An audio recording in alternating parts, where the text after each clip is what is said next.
We are talking about one of the biggest moves in the financial system that we've seen to date. And of course, it all comes on the back of Trump's executive order. Another one. Now, he's racked up quite a bit of executive orders. Not something I'm super fond of, but anyway, that's beside the point. That's a whole nother topic for another video. What we're talking about is his executive order that's unlocking about $9 trillion, and a massive amount of money. About $43 trillion total are in these retirement accounts in the financial system, but this is affecting about $9 trillion. Now, the big move is that it can now take money, the $9 trillion, in 401ks, and can push them into what we call alternative assets. Now, alternative assets is where I've basically made my entire career. Forget the stock, the S&P 500. We're talking about alternative assets. I'm going to break that down for you. Now, part of the reason why is because, of course, the S&P 500 hasn't really been getting people where they need to be. We know that about half of all baby boomers are broke. They have no money. Number one. Number two, of the half that do have money, it's on average about $240,000. So we need to get the returns to improve. We need to get them to make more money if they're going to have any success or any hope of retirement. Now, part of the reason why they've not been able to do this so far is because apparently it's too risky. People aren't smart enough to know what they're doing. It's too volatile, so we must protect them. At least that's what the government thinks. And Trump says no more. No more of that. So he signed this executive order to specifically allow people to take their own money in their 401k that they was holding them back from what they want to invest into, and now they could direct it. Now, a couple things that I think are worth noting in this specifically is we can see that this order unlocks a massive opportunity for PE firms, private equity, and crypto investments, so Bitcoin and cryptocurrencies, like I said, about $9 trillion. The White House official said alternative assets, again, not the S&P 500, they offer competitive returns. We need them to get their returns. It offers diversification benefits and will improve Americans' retirement prospects. That's the key piece. We need to get them a little bit more money if they're going to have success, because surprise, surprise, Social Security is not going to be there. Okay, it says that typically they have a fiduciary responsibility to plan participants, people in the 401k, to select appropriate investments, and alternative investments often are more volatile than typical funds. Okay, so they're trying to protect them. They don't want them to diversify out too much because typically alternative investments are more volatile. Okay, I'm going to show you some of the data around that. So this is a chart right here of the Treasury bonds. This is represented by the TLT, which is an ETF of the long U.S. Treasury bond, which is supposed to be the risk-free rate. It's the bedrock of the global financial system. And what this shows us is that over the last 5 years, you've lost about 50% of your money. Now, most financial plans in a 401k your financial advisor puts you into is something what's called a 60-40 portfolio, meaning 60% of your money is in stocks, 40% of it is in bonds, and look at what's happened. You've lost 50% of your money. So rather than your money being stuck and your plan advisor putting you into plans like this that lose money, I think it's a good idea to let you choose where you want to put your money. But let's explore the alternative investments. Okay, the three horsemen of these alternative investments, we're talking about real estate. We're going to dig into that. Private equity, we'll take a look at that. And of course, my favorite, Bitcoin, we'll take a look at that. So let's go through these one at a time. Let's start with real estate. Of course, if you've been following me for any time, you know that I started my career in real estate. I still own real estate. I like real estate, but there's a couple things that we should know, specifically around in your 401k, in your retirement account. They talk about liquidity, they talk about volatility, and real estate is certainly illiquid. You can't sell it quickly. At best case scenario, it's probably a couple months. Sometimes it could be even worse depending on the market cycle, where you're located, things like that. The other thing with real estate is that there's high transaction costs. It's very expensive to sell a piece of real estate. It's also big sales, big purchases, big amounts. So let's just say you needed $5,000 for a purchase or $10,000 for a vacation. You can't just get $5,000 or $10,000 out of your house, so it's illiquid. There's high transaction costs to move them. And so most likely, if people were going to use this in a retirement account, they'd probably use something like a REIT, a real estate investment trust, something like that. They wouldn't want to own it directly. They wouldn't want the maintenance headache. They wouldn't want the property managers getting calls late at night when your toilet's breaking down, things like that. Some other things with real estate in a retirement account that can be problematic is a geographic concentration risk. But if we take a look at the Case-Shiller index for real estate, we can see a couple things. Number one, this goes back to 1988. Real estate had been pretty much flat here until the dot-com bubble blew up. When the dot-com bubble blew up, rates went down, real estate went up into a bubble. 2008, we had the real estate crash, and we've been basically on an upward trend ever since. So for the last couple decades, real estate has been a pretty good investment.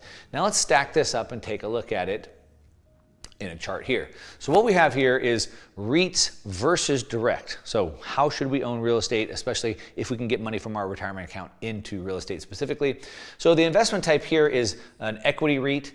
Here is a private CRE, commercial real estate, and here we have US home prices. And what this shows over 1 year, the REITs have performed better in a 1 year period, 8.7 versus 2.6 and 2.7. Over 3 years, they didn't do too well. However, they lost less, let's just say, than commercial real estate.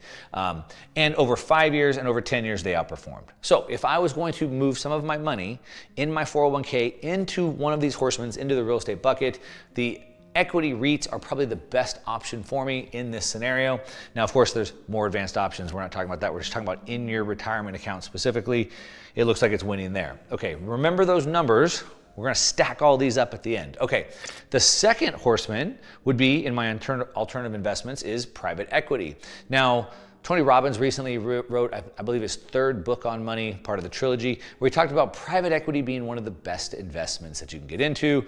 And he talks about where typically you're going to make 20 to 30% on your money versus the S&P 500's 6 or 8% return. A couple things to know about private equity. Typically, they have pretty high minimum investments. So typically, you probably need to be an accredited investor. It means you're making over $250,000 or $1 million of assets. And typically, you need to put $250,000 up to $1 million into private equity. Also, the thing with them is they're not very liquid. Typically, you have to lock up about 5 to 10 years. So when you put your money into the fund, it's stuck there. You can't get it back for like a 5 to 10 year period. Not ideal if you're towards the end, nearing your retirement. Obviously, if you're just starting out, maybe that works okay. As I said, typically you have to have an accredited investor requirement. Of course, liquidity issues. If you're within that lockup period, you can't get any of your money out.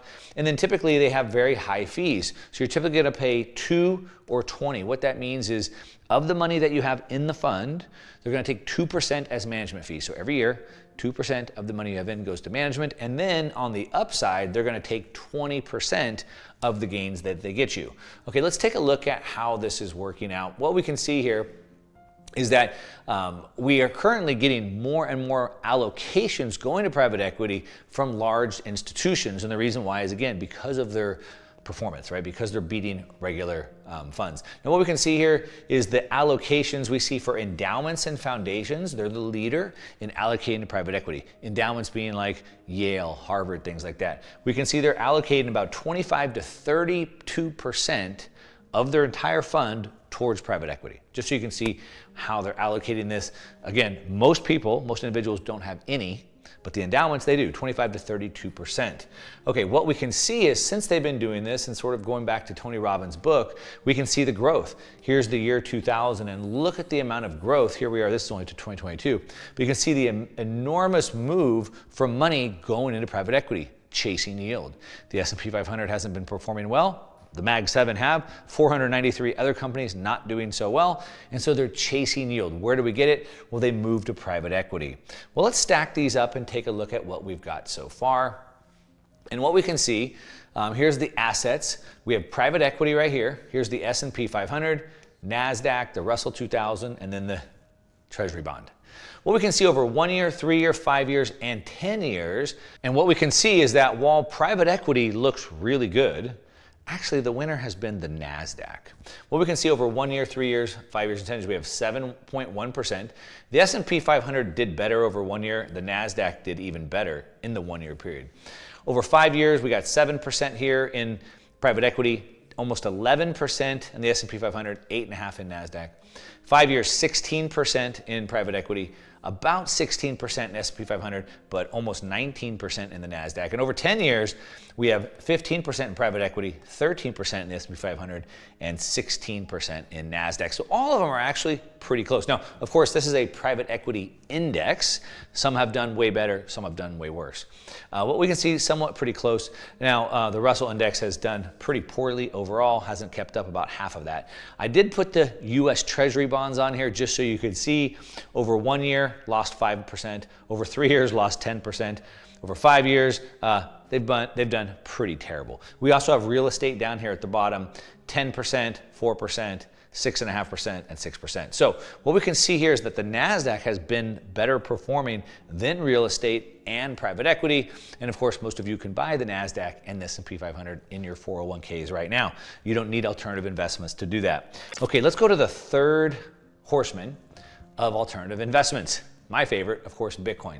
Now, part of the reason why I love Bitcoin is it's brand new, it's technology, it's changing the world as we know it, but it's also had the best performance. It has been the best performing asset over pretty much any period in time, 15 years, 10 years, 5 years, 3 years, and 1 year. Let's take a look at it when we stack it all up. So if we have private equity, S&P 500, NASDAQ, Russell, Treasury, and now we have Bitcoin here. So instead of 7%, 24%, or 29%, the NASDAQ looked really good. Bitcoin did 70, not 29, 70. Over 3 years, we had the winner here, the S&P 500 at 10.9, but Bitcoin did 63%. Over 5 years, we had the winner right here at NASDAQ 18%, but Bitcoin did 82%. Over 10 years, we had the winner right here again, back to the NASDAQ at 16%, but Bitcoin did 139%. So pretty much over any time period you want to look at, Bitcoin has outperformed. What we want to do as investors is we think about the risk-adjusted returns. One of the ways we do that is we use something called a Sharpe ratio. The Sharpe ratio looks at both the risk and the reward that we have. So if we take a look at the Sharpe ratio of a couple assets, let's look specifically at the Sharpe ratio of Bitcoin and the US Treasury. Specifically, what we can see is that the max drawdown of the US Treasury for the last 5 years, ending June 30th, 2025, was 48%. About half your money was lost holding US Treasuries. In Bitcoin, it went down, the max drawdown was actually 76%. So the drawdown was much worse. However, if we look at the Sharpe ratio, which looks at both the drawdown and the return profile, we see that TLT was 0.39, which was very risky. We see that Bitcoin was over 1, which was much, much safer. And the reason why is because you have to look at both the return and the gain, or the risk and the reward, I should say. So when we look at TLT over 1 month, 3 months, 6 months, 1 year, 3 year, 5 years, and we see that again, it is down heavily 5 years, 38%. But if we look at Bitcoin, it was all gains, over 1,000% gain. And so you have to understand risk and reward in both of these, and so we can see across the board, Bitcoin wins. We now know that the 401ks can unlock, and that capital can now move into 3 types of alternative assets. What do you think happens to those 3 types of alternative assets? Well, that may not be definitive, but let's put a number on it here.